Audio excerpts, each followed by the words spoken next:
안녕하세요. 더드림소프트 지주영 본부장입니다. 저희 회사에 찾아오신 이유가 이제 사실은 구매 대행 하시려고 오셨잖아요. 혹시 우리 대표님은 구매 대행을 어떤 이유로 시작하시게 되셨나요? 하면 대답하기 되게 어려우세요. 그래서 제가 전반적으로 보통 분들한테 여쭤보면 이제 무점포, 무배송, 무재고, 이제 소자본으로 돈을 벌고 싶다고 생각을 하시기 때문에 이제 구매 대행을 많이들 접하시거든요. 하지만 제 생각에는 이렇게 생각하신 거는 우리 대표님들의 욕심이라고 생각을 합니다. 우리 대표님들께서 점포도 없이 배송도 안 하고 재고도 없이 리스크는 줄이고 돈을 벌고 싶다라고 생각하시기 때문에 구매 대행을 시작을 하시는데, 제 생각에는 대표님들의 욕심과 아니면 본인들의 형편에 맞춰서 이제 사업을 하시고 싶은 거죠. 근데 여기서 가장 크게 문제가 되는 건 사실은 소자본으로는 저는 돈 벌기가 힘들다라고 생각을 해요. 하지만 이거는 구매 대행의 장점인 건 맞아요. 그 이유는 잘 되고 나서, 제가 구매 대행으로 돈을 벌고 나서 나는 점포도 없었고 나는 배송도 안 하고 나는 재고도 없었고 나는 소자본으로 돈을 벌었다지, 나는 점포도 없이 배송도 안 하고 재고도 없이 돈은 조금 들여서 할 수 있는 사업은 제가 봤을 때는 희박하다고 생각을 해요.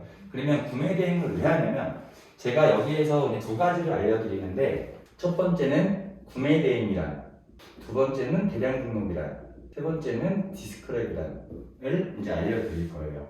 그러면 구매 대행을 왜 해야 되냐면, 구매 대행은 유통 구조 때문에 저는 해야 된다고 생각을 해요. 중국에 이제 도매 소매에서 이제 벤더 회사로 동대문으로 쇼핑몰로 이제 소비자한테 가는 루트가 사실은 가장 빠른 루트거든요. 어떠한 쇼핑몰에서 모든 상품을 다 중국에 해서 직원을 이제 파견해서 매일 받을 수는 없잖아요. 그죠? 그렇죠. 잘 나가는 몇 가지의 상품들만 중국에서 소싱을 하거나 OEM으로 제작을 하는 이제 방향이기 때문에 전반적으로는 이런 이제 생태계인데, 예를 들어 10,000원짜리 상품이 있다고 치면 우리가 30%안 남는 회사는 없잖아요. 그 벤더가 한테 갔을 때 13,000원이 되고, 동대문은 1.7배는 무조건 해야 되거든요. 20,000원이 되고, 쇼핑몰에 2배 정도의 마진을 올려야 되니 40,000원이 되는 구조에서 우리는 중국에서 소비자한테 이제 직배송하는 역할을 하는 거예요. 혹시 지금 배달의 민족이라는 이제 어플은 누구나 다 사용을 하시잖아요. 네. 저희가 구매 대행은 쉽게 배달의 민족이랑 같은 맥락인 사업이라고 생각을 하시면 돼요. 우리는 구매 대행업, 배달의 민족은 배송 대행업, 그죠? 그렇기 때문에 10,000원짜리가 제가 수수료를 2배를 본다고 하더라도 소비자한테는 20,000원이 된다고 보시면 돼요. 보통 우리 이제 대표님들께서 장사를 못하는 것 중에 하나가 뭐냐면, 10,000원짜리 상품을 20,000원에 파는 건 되게 자연스럽다고 생각을 하시거든요. 100,000원짜리 상품을 200,000원에 판다는 건 굉장히 부자연스럽다고 생각을 하세요. 그리고 100,000원짜리를 200에 판다는 건 상상할 수 없다라고 생각을 하시는데, 제가 항상 말씀드리는 것 중에 하나가 10,000원짜리를 20,000원에 팔아서 어떻게 언제 돈 법니까예요. 유튜브에서는 여기까지도 사실 내보내진 않지만, 이유는 우리 대표님께서 춘천에 땅을 사셨어요. 근데 10배가 올랐어요. 유튜브 찍으실 분 있나요? 없죠. 네. 우리 대표님이 디스크랩을 사용해서 한 달에 3천만 원씩의 순수익을 올리시면 디스크랩에 대한 노하우와 디스크랩을 공유하고 싶지 않잖아요.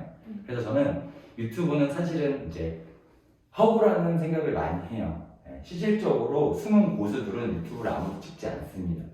이제 제가 이런 이야기를 왜 말씀드리냐면, 이제 코로나로 우리 오늘 예를 들어 주말이건 평일이건 늦은 시간에 오시는 분들이 헛된 발걸음 되지 않으시려고 꼭 디스크랩을 사용 안 하셔도 한두 시간 정도의 세미나를 들으신다면 매출이 2~3배 정도는 무조건 오르리라고 저는 생각을 합니다. 저희 회사 오시면 하세요, 가시고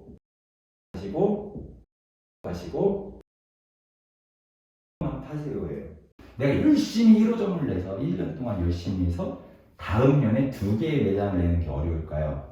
아니면 32개의 매장을 갖고 있는데 그 다음 년에 64개의 매장을 내면 어려울까요? 어떤 게 더 어려우실 것 같으세요? 첫 번째. 1호점. 네. 돈 버는 건 근데 100만 원 모으는 게 쉽다라고 생각을 해요. 그 이유가 10억이 있어야 20억을 벌어. 이 얘기를 왜 했냐면 이제 재밌잖아. 돈 얘기하니까 그죠? 배경만 얘기하니까 이제 졸리실까봐 제가 마지막에 항상 얘기를 하는 건데 뭐냐면 스마트 스토어도 똑같다라는 거예요. 하나 팔기가 가장 어려운 겁니다. 우리가 인터넷 사업을 왜 해요? 자는 동안에도 돈을 벌고 싶어서. 근데 우리가 왜 못 벌어요? 낮에 열심히 안 하고 밤에 돈 벌고 싶으니까. 예시로 우리 디스크랩 고객이라면 디스크랩을 사는 데까지도 고민을 하시고 샀다고 해서 저희 회사는 프로그램 주지 않잖아요. 왜?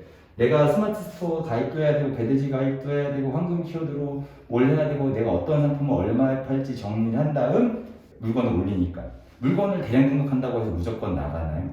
그것도 아니란 말이에요. 그래서 열심히 하다 보면 3일째, 일주일째 어떤 분은 열흘 만에 첫 번째 물건이 나갈 수 있어요.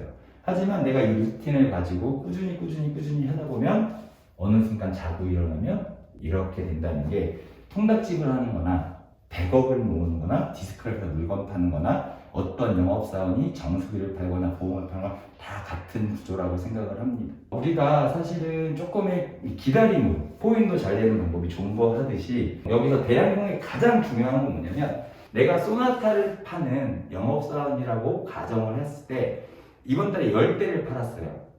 그럼 다음 달에 돈을 더 많이 벌려면 11대를 팔거나 그랜저를 팔아야 되잖아요. 하지만 대량 등록은 같은 루틴으로 하루에 8시간씩 일을 한다면 이번 달에 10만 개, 다음 달에 10만 개, 그 다음 달에 10만 개. 매출이 2배씩 늘진 않지만 1년이 지나서 120만 개의 상품을 갖고 있다면 내가 같은 일을 해도 내 DB가 쌓여나간다는 거예요. 그래서 쉽게 포기하지 않고 꾸준히 열심히 한다면 좋은 결과 있으시리라고 봅니다.